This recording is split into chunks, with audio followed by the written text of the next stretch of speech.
Terima kasih Ketua. Prof. Marsudi, sesuai dengan ketentuan bahwa kesaksian ini akan diberikan atau keahlian ini akan diberikan dalam waktu sekitar 20 menit.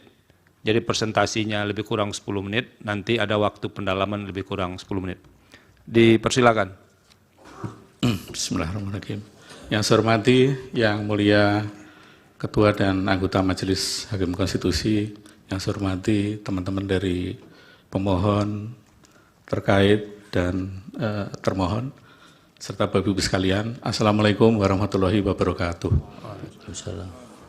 Perkenankan, nama saya adalah Marsudi Wahyu Kisworo, dan seperti disampaikan oleh pemohon tadi, 2019 saya juga ada di majelis ini menjadi saksi ahli waktu itu soal situng. Mungkin beberapa hakim konstitusi yang 2019 menyidang waktu itu sempat lihat saya atau mungkin masih ingat saya begitu. Nah, Bapak Ibu sekalian dan majelis yang mulia, saya diminta oleh KPU untuk memberikan sebagai ahli, pendapat ahli mengenai Sirekap. Nah, di presentasinya bisa ditampilkan? Mohon izin menampilkan slide. Jadi, kenapa? Ini setiap tahun sejak 2004, ketika pertama kali teknologi di komputer digunakan, itu selalu sistem perhitungan suara digital itu selalu dipermasalahkan. Terakhir kemarin 2019 dan sekarang terulang lagi. Padahal kita semua tahu bahwa kalau kita lihat pada peraturan perundang-undangan bahwa suara yang sah itu adalah perhitungan suara berjenjang. Artinya apa? Ekstrimnya seandainya Sirekap itu tidak ada pun, sebetulnya tidak ada pengaruhnya terhadap perhitungan suara.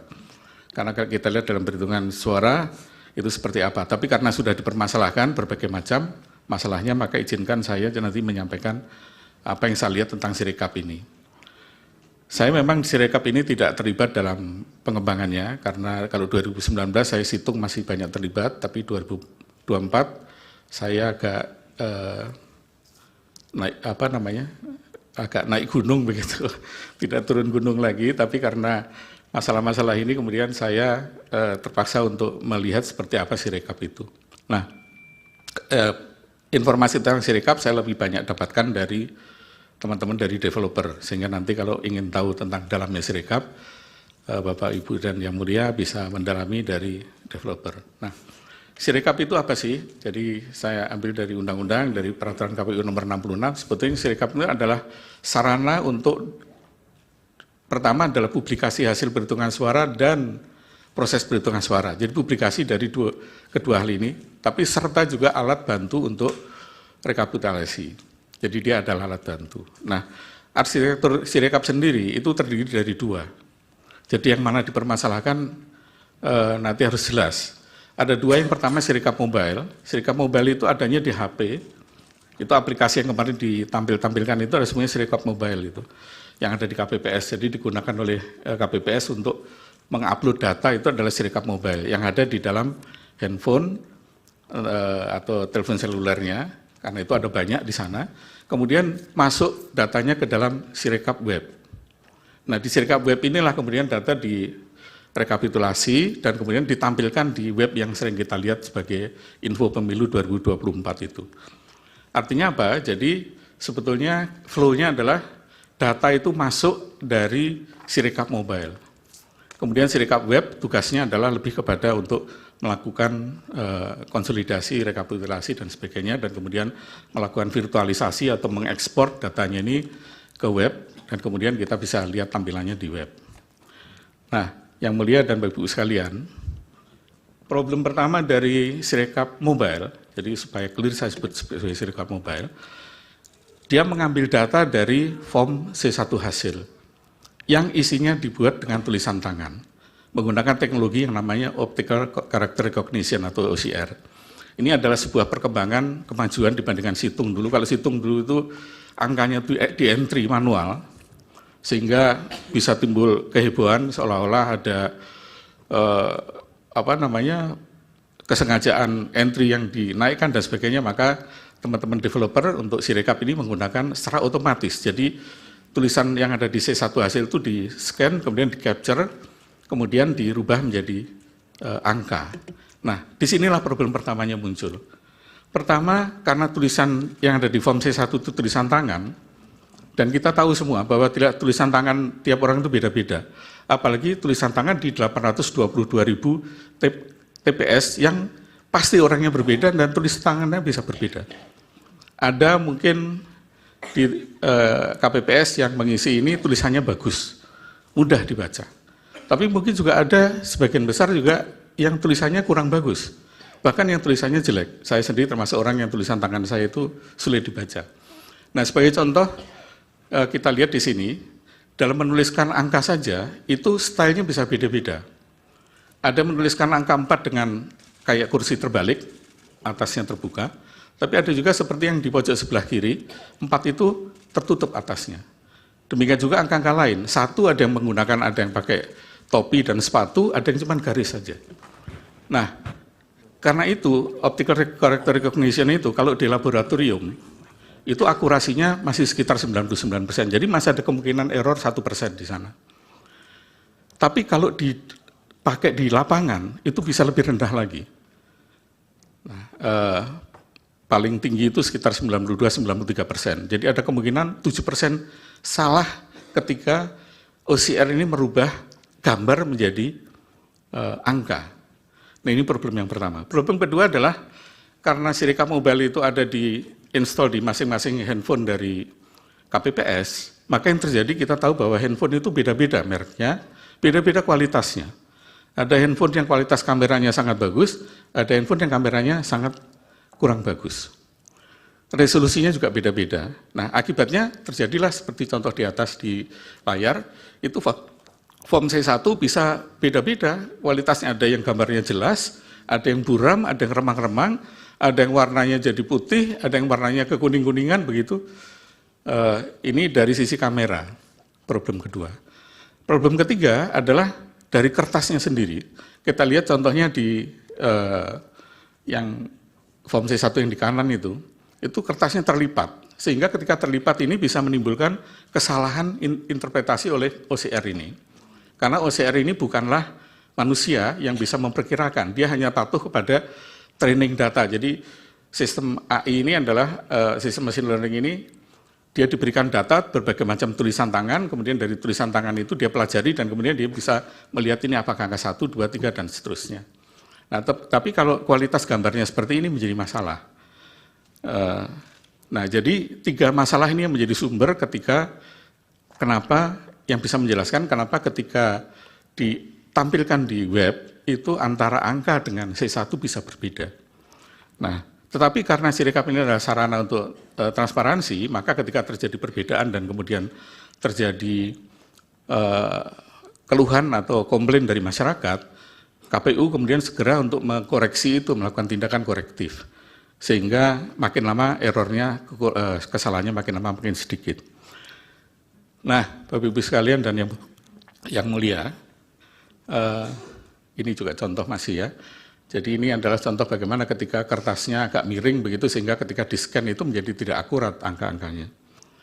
Nah, tetapi kalau kemudian ada opini bahwa ada manipulasi suara dengan Sirekap, mari kita lihat hasil Sirekap dibandingkan dengan yang lainnya. Tapi sebelum ke sana, saya ingin menjelaskan bagaimana sebuah software itu di-develop. Jadi Sirekap termasuk Sirekap melalui proses seperti ini. Jadi pertama, developer itu membuat aplikasi, kemudian dilakukan testing, diuji sampai nanti software itu diyakinkan bagus, berjalan dengan baik, baru kemudian dideploy atau diinstal. Nah, diinstal inilah terjadi tadi masalah ketika HP-nya beda-beda dan sebagainya itu kemudian bisa timbul masalah di sini. Nah, setelah install baru kemudian dilakukan audit, dilihat apakah bekerja dengan baik atau tidak. Kalau suatu saat ditemukan fraud, ditemukan adanya penyimpangan atau kejahatan di sana, maka baru kemudian dilakukan namanya forensic audit.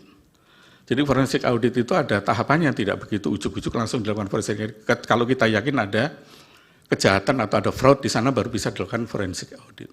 Sama dengan di bidang-bidang yang lain, kalau tidak ada kejahatan tidak mungkin ada audit forensik. Nah, apakah di Sirekap ada kejahatan? Saya hanya ingin menampilkan data saja, saya tidak akan banyak cerita. Saya bandingkan hasil KPU dengan Yang pertama dengan lembaga hitung cepat. Kalau kita lihat di sana, lembaga hitung cepat ini, 12 lembaga hitung cepat ini, angkanya tidak berbeda jauh dengan hasil Sirekap maupun dari hasil KPU 360. Rata-rata error, kalau kita lihat di angka tadi, kalau kita rata-ratakan errornya itu hanya 0,07%. Jadi 0,1% saja tidak sampai, hanya 0,07%. Perbedaan rata-rata antara hitung cepat dengan hasil perhitungan manual.